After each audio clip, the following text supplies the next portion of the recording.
भाजपा हो या जो एनडीए गठबंधन के साथ हैं उसके विधायकों को तोड़ने की कोशिश लगातार आरजेडी के द्वारा जारी है कि कहीं ऐसा ना हो कि भाजपा मेरे विधायकों को तोड़ ले, मेरे विधायकों को खरीद ले।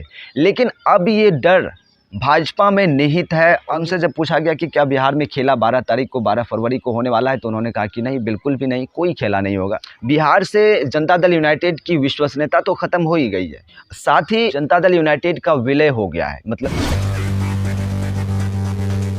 नमस्कार दोस्तों, जब से मुख्यमंत्री नीतीश कुमार ने बिहार में राजद के साथ को छोड़कर एनडीए के साथ शामिल होकर बिहार में नई सरकार बनाई है, तब से लगातार बिहार का पॉलिटिकल गलियारों में चर्चाओं का बाजार गर्म है। लेकिन इस राजनीतिक गलियारे में चर्चाओं का बाजार अब और भी ज़्यादा तेज हो गई है, क्योंकि जब से मुख्यमंत्री ने नई सरकार बिहार में बनाई है और बिहार में दो डिप्टी सीएम बने हैं, तब से लगातार आरजेडी की तरफ से खेला होने की बात जो कही जा रही थी। जिस प्रकार से जैसे ही मुख्यमंत्री नीतीश कुमार ने शपथ ग्रहण किया, उस वक्त ही बिहार के पूर्व डिप्टी सीएम तेजस्वी प्रसाद यादव ने जो कहा था कि अभी खेला होना बाकी है, तब से ये खेला होगा बिहार में खेला होगा, ये चर्चाओं का विषय बना हुआ था।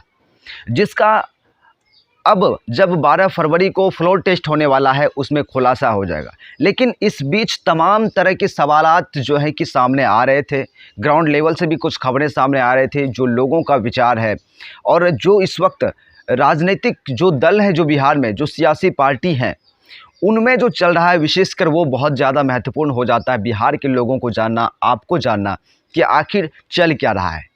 दरअसल बता दें कि जब से तेजस्वी प्रसाद यादव ने कहा था कि बिहार में खेला होगा, तब से ये बात चर्चा का विषय तो बना हुआ ही था। लेकिन अब बहुत ज़्यादा ये जो है कि विषय गहरा गया है। लोगों के मन में जो एक कयास का जो बाज़ार है, वो ज़्यादा जो एक दिन प्रतिदिन बढ़ता हुआ दिख रहा है। लोग अपनी अपनी बातें रख रहे हैं, अपने अपने कयासबाजी कर रहे हैं कि बिहार में अब ये होने वाला है। दरअसल आपको बता दें कि इसका बहुत ज़्यादा जो चर्चा तब से ज़्यादा हो गया, जब से खबरें सामने आई कि जेडीयू के 17 विधायक लापता हो गए हैं, गायब हो गए हैं। वो नीतीश कुमार के हाथ से बाहर हैं।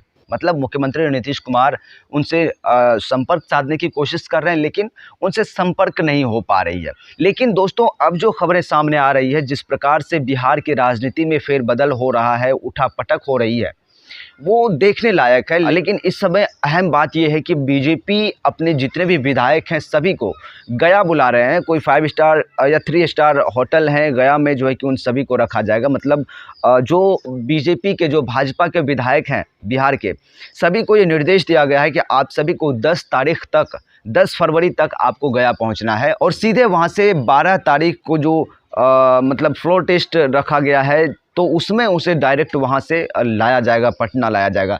लेकिन दोस्तों बता दें कि अब जो सवाल उठा है, जो लोग सवाल कर रहे हैं कि आखिर भाजपा को भी अब डर सताने लगा है कि उनके विधायक जो कि खरीद फरोख्त, जिस तरह की सम्राट चौधरी ने कल जो है कि सम्मान समारोह में जो कई बातें कही, जो उनका वो बात ट्रोल किया जा रहा है विपक्ष के द्वारा।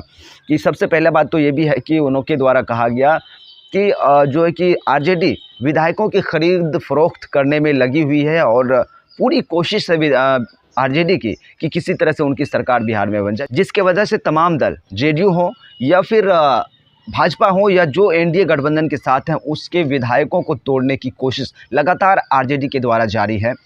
ये सम्राट चौधरी जो वर्तमान में डिप्टी सीएम है बिहार के, उसके द्वारा सम्मान समारोह के दिन ये जानकारी दी गई। लेकिन ऐसे में अब सबसे बड़ा सवाल ये उठता है कि जो जिस भाजपा से तमाम जो दल थे, क्षेत्रीय दल हों या फिर जो भी दल हों, जो उनके विपक्ष में थी, जो उनके एनडीए के साथ नहीं थे, उनको डर सता रही थी कि कहीं ऐसा ना हो कि भाजपा मेरे विधायकों को तोड़ ले, मेरे विधायकों को खरीद ले।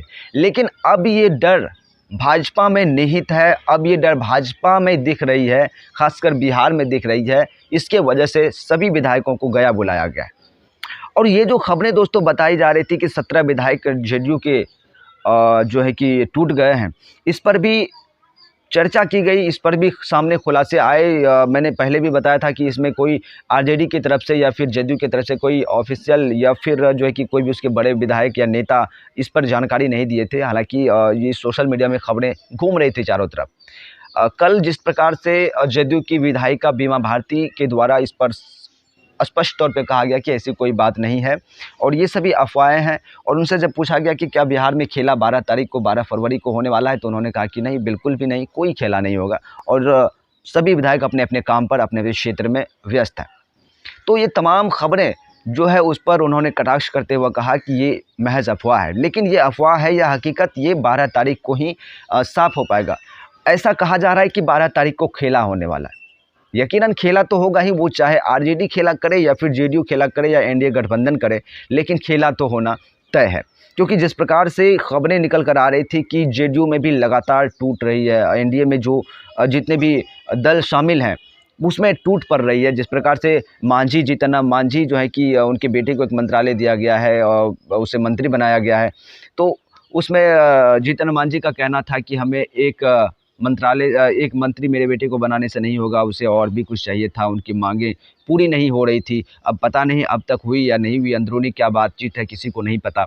और इसके बाद जो है कि इधर चिराग पासवान भी, जो नीतीश कुमार के एंटी रहा करते थे, जो पहले कहा करते थे कि नीतीश कुमार मेरी जान लेना चाहते हैं, उसे जेल तक भिजवाने की कोशिश में थे, वो आज एक साथ एकजुट होकर एनडीए के साथ चुनाव लड़ रही है और बिहार में सरकार बनाई हुई है। अब आगे क्या होगा ये देखने वाला बात होगा, लेकिन फ़िलहाल ये स्थिति जो है कि बिहार के पॉलिटिक्स की है और बिहार ही नहीं पूरे देश में इसका असर पड़ने वाला है। साथ ही दोस्तों बता दें कि बिहार में सरकार एनडीए तो बना ली है, लेकिन इसी बीच खबर ये भी आ रही है दोस्तों, बता दें कि जो बिहार विधानसभा के अध्यक्ष हैं, जो स्पीकर हैं अवध बिहारी चौधरी, उन्होंने भी कल मीडिया के सामने जो है कि उनके सवालों पे भड़के। उसके बाद उन्होंने कहा कि नहीं, हम इस्तीफ़ा नहीं दे रहे हैं। पहले तो मुझे पता ही नहीं था, अब मुझे पता चला है, मेरे पास वक्त है अभी। तो उसके बाद वो कुछ करने वाले हैं, क्या वो स्पीकर रहेंगे नहीं रहेंगे, इस पर भी खुलासा हो जाएगा। तमाम तरह के सवाल हैं दोस्तों, और इन सवालों के बीच में अब ये भी सवाल आ रहा है, ये भी सवाल लोग कर रहे हैं और ये भी जानकारी दे रहे हैं कि ऐसे में बिहार से जनता दल यूनाइटेड की विश्वसनीयता तो ख़त्म हो ही गई है, साथ ही बिहार में या फिर कहीं भी कह लें तो जनता दल यूनाइटेड का विलय हो गया है। अब लोग उसे पसंद नहीं कर रहे हैं।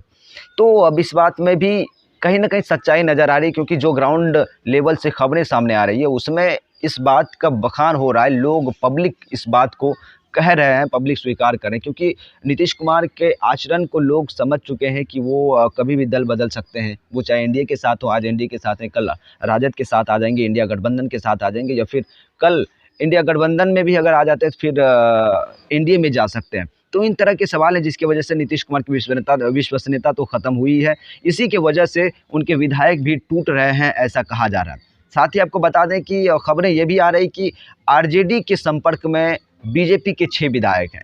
मतलब बीजेपी के 6 विधायक हैं, ऐसे हैं जो लालू यादव से सीधे कांटेक्ट में है और वो लालू यादव को समर्थन कर सकते हैं। यकीन मानिए, अगर समर्थन वो कर देते हैं और जिस तरह से 17 विधायक का इधर खेला चल रहा है जेडीयू में, अगर ऐसा होता है तो यकीनन बिहार में सरकार बदलेगी, सत्ता परिवर्तन होगा। दोस्तों एक बात मैं यहाँ पे कहना चाहूँगा कि जिस तरह से बिहार में सरकार एनडीए की है, अगर 12 फरवरी को वो सरकार बना लेते हैं तो ठीक है, नहीं तो बना ले या नहीं भी बना पाए तो उन्हें एक चीज़ ज़रूर करनी होगी कि बिहार में अगर उन्हें लंबे समय तक कायम रहना है एनडीए को या बीजेपी को, तो उन्हें एक फंडा ज़रूर अपनाना चाहिए कि जो बिहार में है जातिवाद है, धर्मवाद है, भूमिहार, क्षत्रिय, राजपूत, ब्राह्मण, यादव, मियाँ, ये सब चीज़ें जो चल रही है जातिवाद, इससे उन्हें दूर होकर जो एक राजनीति करनी होगी ताकि वो लंबे समय तक बिहार में सत्ता में रह सके।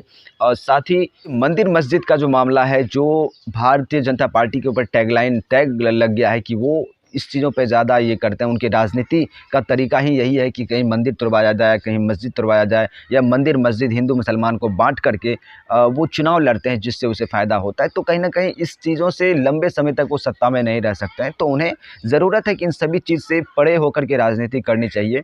और जिस प्रकार से सम्राट चौधरी ने सम्मान समारोह में कहा कि मेरी सरकार बन गई है और यकीनन 12 फरवरी को भी बहुमत हासिल होगी और मेरी सरकार रहेगी कायम, तो मैं बिहार से बालू माफिया, शराब माफिया, भू माफिया, इन सभी चीज़ों का खात्मा करने वाला हूं।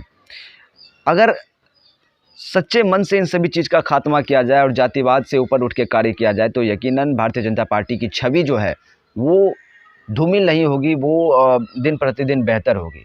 लेकिन जिस प्रकार से अभी उनके जो है कि कार्यशैली है उन पे सवाल तो उठ रहे हैं। हालांकि अलग बात है कि सरकार उनकी है और बिहार में भी सरकार वो बनाने में कामयाब रहे। तो ये सभी सवाल हैं। अब इसको लेकर के जो भी निष्कर्ष निकलने वाला है वो टोटली 12 फरवरी को ही निकलने वाला है। क्या कुछ होता है, क्योंकि अभी कुछ भी नहीं कहा जा सकता, सभी कयासों के आधार पे ही बातचीत चल रही है। फिलहाल इसको लेकर के आप लोग क्या सोचते हैं, अपना राय कमेंट बॉक्स में ज़रूर लिखिएगा। चैनल पर नए हैं, चैनल को सब्सक्राइब कर लीजिएगा, वीडियो को लाइक कीजिएगा, शेयर ज़रूर कीजिएगा और वीडियो को फेसबुक पर देख रहे हैं तो फॉलो ज़रूर करें। यूट्यूब में ज्वाइन बटन को दबाकर ज्वाइन ज़रूर करें। वीडियो को अंत तक देखने के लिए बहुत बहुत शुक्रिया, बहुत बहुत धन्यवाद।